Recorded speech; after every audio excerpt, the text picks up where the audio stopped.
Hey everybody, welcome to another video here on the 67 Stang channel.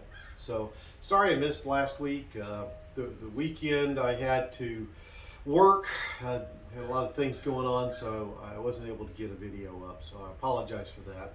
Of course, we had Mother's Day and all that. So, anyway, what are we going to do today? Well, got this box, came in from Holley. So I thought I'd do a quick update on where we are on the Sniper system and getting it installed on the car. So we'll do that. We'll then open the box and see what's inside, and hopefully it's something exciting and nice. I guess we'll find out. And we'll talk a little bit more about how things are going with that. So with that, guys, let me go ahead. We'll get set up so we can take a look inside the box, and we'll get back at it.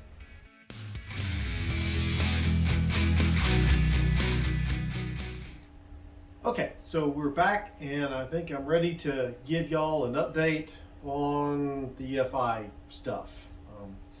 So I've gotten all of the various, I'll call them minor components associated with the EFI install.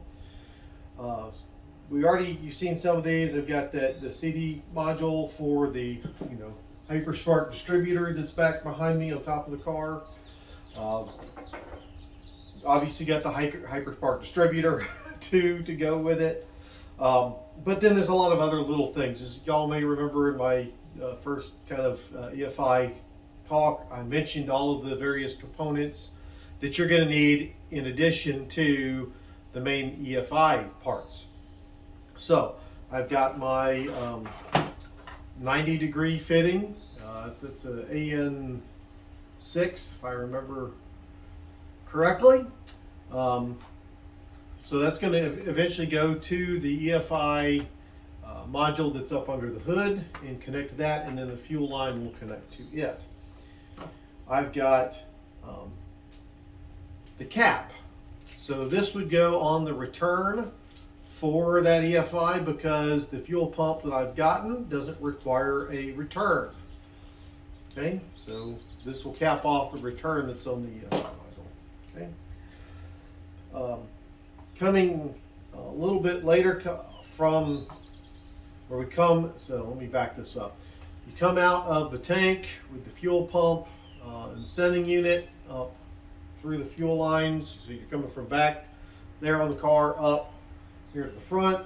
Up here at the front, you're going to want to have, first off, your fuel filter. So this is the which one was this one? This was the 10 micron. Yeah, 10 micron fuel filter. So you've got the fuel coming in through it.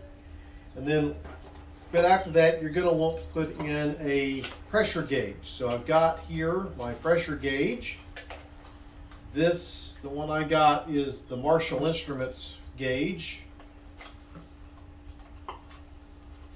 It was a bit cheaper than the one Earl's one that Holley recommends on their website and sells on their website, but had the same high quality ratings, reviews, whatnot on it. So this is the pressure gauge, but then you need something for that to go into. So that's what this T here is. This will screw into that so that you can tell how much pressure is actually making it from your tank all the way up through your filter.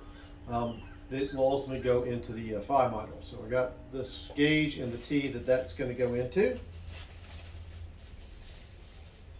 Put that back up.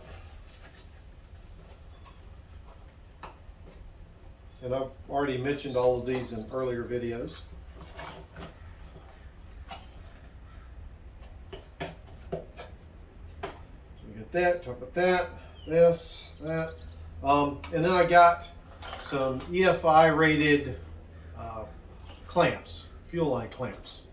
Again, these are Earl's and whatnot. Now, with my system, I said I'm going with the 5/16 size fuel line.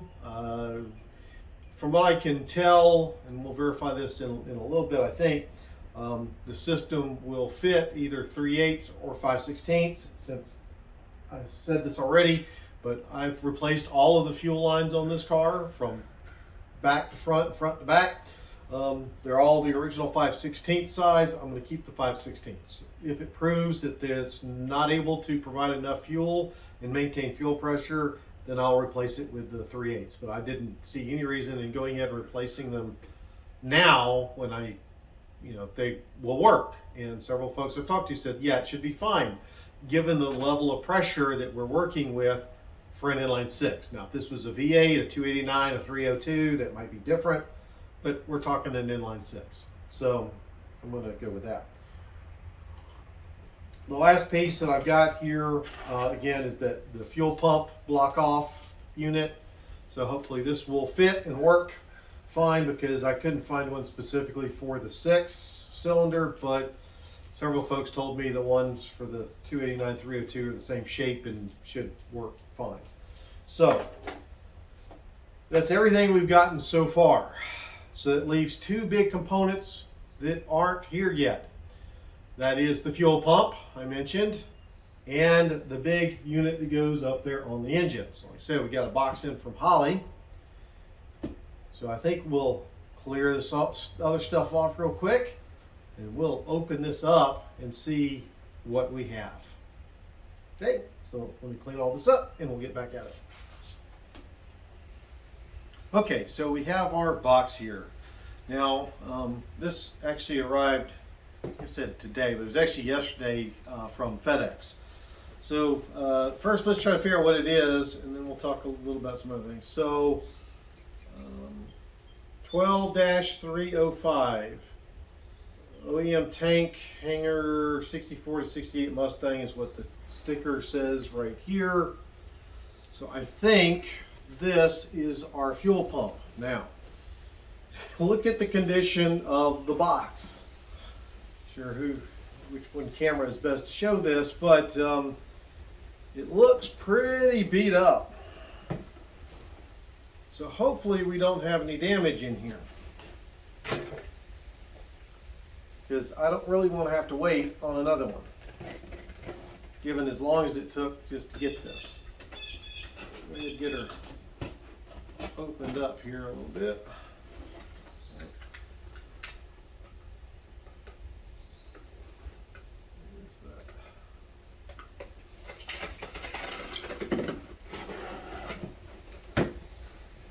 Okay. I'm going to open up the box.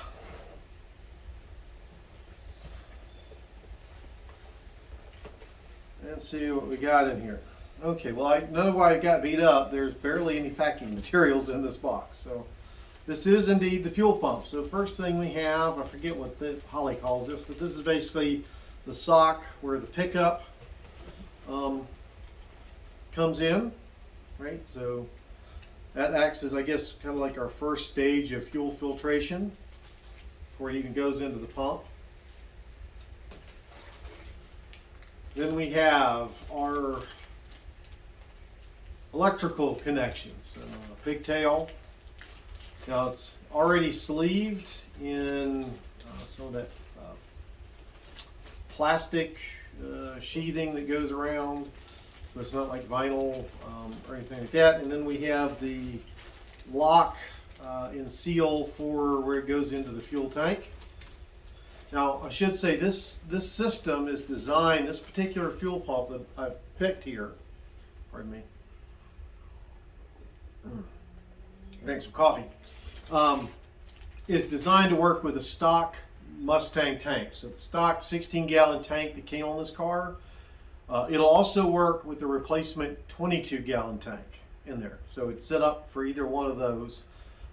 With no return. It doesn't require a return line, which is part of the reason I selected this one. Is it works with the stock stuff. And since I just replaced the tank and all that, I didn't really want to have to do another one. Let's see before we get. Let's see. Okay. So here we go. We're pulling out this is the most packing material, the bubble wrap.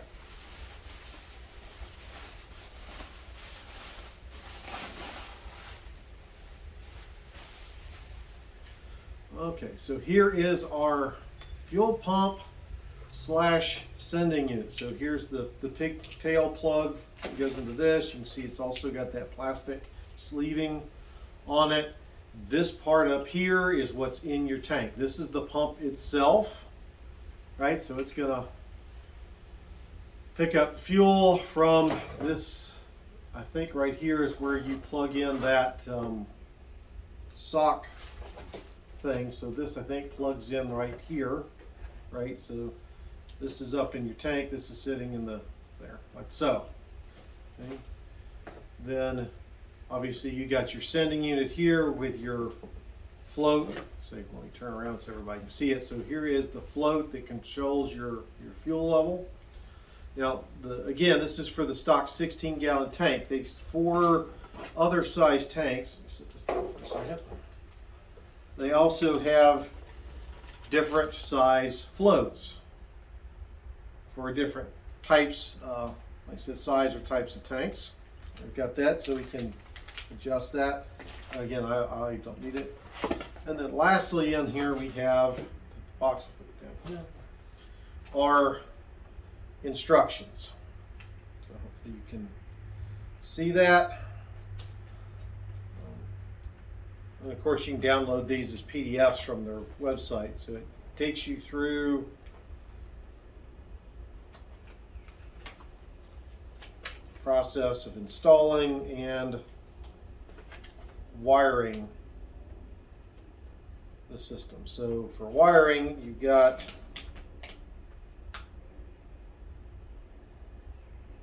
they recommend a direct connect to the battery with a 15 amp fuse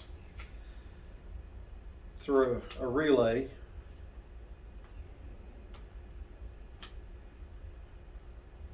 And then another power wire that comes and goes into the gray wire on the harness here.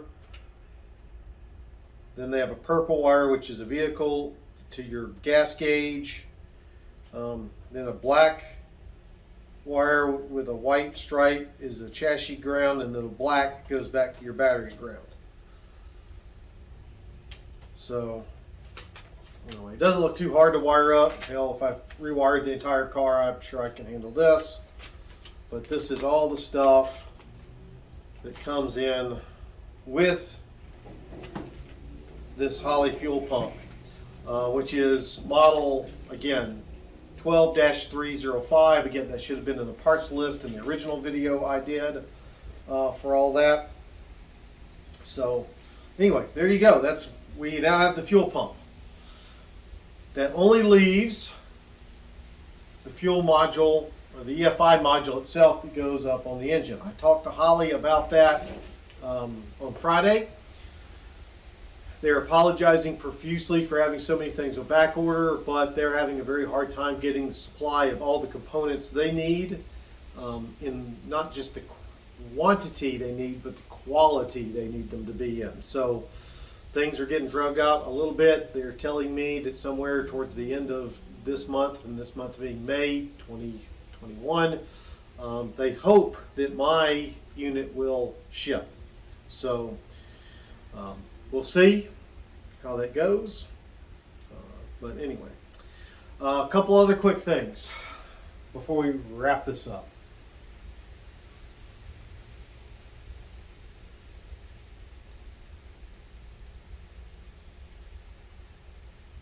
I'm filming this on Mother's Day. Sorry for the little pause there, but it's so today is Mother's Day. As some of y'all may remember watching past videos, my mother is no longer with me. She passed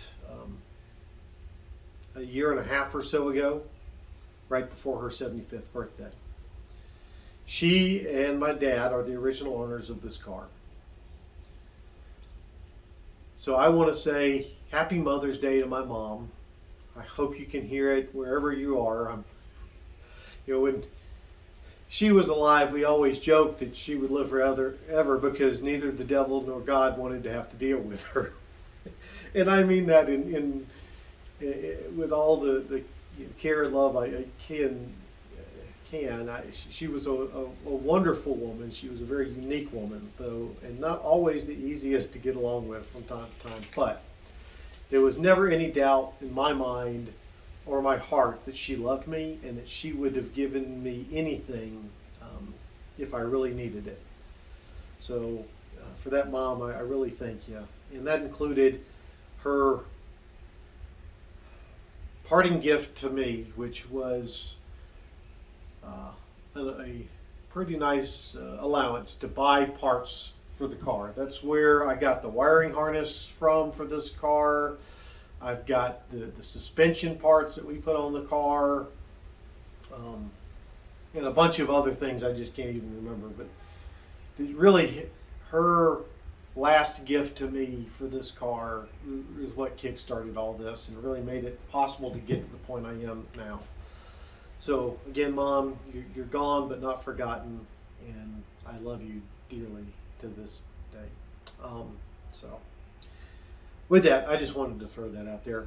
And then lastly, for those that won or were winners of the 200 subscriber giveaway, if you haven't reached out to me yet, please make sure you do so at the 67stangga@gmail.com email with your contact information so I can get your stuff to you. So we're continue to grow, which is exciting. So again, guys, please make sure to subscribe to the channel. It doesn't cost you a thing to subscribe, unlike some things like Twitch or whatnot. It's free to subscribe. Give this a thumbs up or a thumbs down, depending on how you felt. And please make comments, about the project. What you think I should do next? I've got a lot of things I still need to do. Still working on the weather stripping. Got some body work and rust issues I still need to take care of. There's a lot of little things on these cars to keep going. So with that, guys, hope you've enjoyed the video, and I look forward to seeing y'all in the next one.